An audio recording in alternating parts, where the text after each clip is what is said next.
Merry Christmas and Happy New Year உங்கள் அனைவருக்கும் இனிய கிறிஸ்துமஸ் மற்றும் புத்தாண்டு வாழ்த்துக்களை தெரிவித்துக் கொள்றேன்.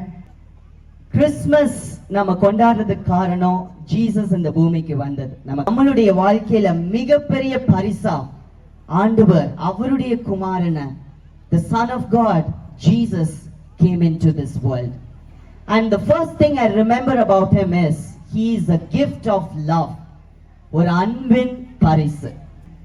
யோவான் 3:16 John 3:16 தேவன் தம்முடைய ஒரே பேரான குமாரனை விசுவாசிக்கிறவன் எவனோ அவன் கெட்டு போகாமல் நித்திய ஜீவனை அடையும்படிக்கு அவரை தந்தருளி இவ்வளவாய் உலகத்தில் அன்பு கூர்ந்தார்.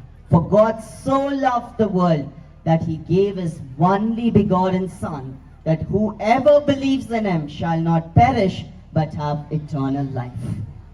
யாரெல்லாம் இயேசுவை நம்புறோமோ, the greatest gift that he gives is the eternal life. நம்ம ஆத்துமாவுக்கு நம்மளுடைய மரணத்துக்கு அப்புறம் ஒரு வாழ்க்கையை கொடுக்கிறார். He is a gift of love and he is giving another gift out of his love, that is the eternal life. நம்மளுடைய வாழ்க்கை செழிக்கணும், நம்ம நல்லா இருக்கணும், அதற்காகவே அவர் அன்பாய் இந்த பூமிக்கு இறங்கி வந்தார். தேவாதி தேவன் இந்த மனு குலத்தை நேசிச்சதுனால அவர் இந்த பூமிக்கு மனு உருவ அவதாரத்தை எடுத்து இந்த பூமிக்கு வந்தார். இரண்டாவதா, he is a gift of favor. Gift of favor. Luke chapter 1:78-79 பைபிள்ல வாசிக்கிறோம். Because of the tender mercy of God with which the sunrise, the Messiah from on high will dawn and visit us to shine upon those who sit in darkness and in the shadow of death, to guide our feet in a straight line into the way of peace and serenity. எப்போ நம்ம because use பண்ணுவோம் ஒரு சென்டென்ஸ்ல? When do you use because in a sentence? To explain why. ஏன் என்பதை நம்ம தெரிவிக்கிறதற்கு நம்ம because use பண்றோம் இல்லைங்களா? அதுதான் இந்த வசனத்துல பார்க்கிறோம். Because of the tender mercy of God, the favor of God, the gift of Jesus came into the world. அந்தகாரத்தின் மரண இருளில் இருக்கிற நம்மை அவருடைய இரக்கத்தினால அவர் நமக்காக இறங்கி வந்தார். Favor of God. He is not going to punish you. உங்களை கண்டெம் பண்ண வரல, உங்களை நீங்க தப்பு பண்ணா உங்களை உடனே தண்டிக்கிறதுக்கு வரல.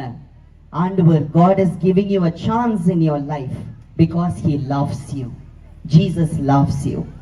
Thirdly, I would like to finish off with this. இதோட முடிக்கிறேன். He is the gift of peace.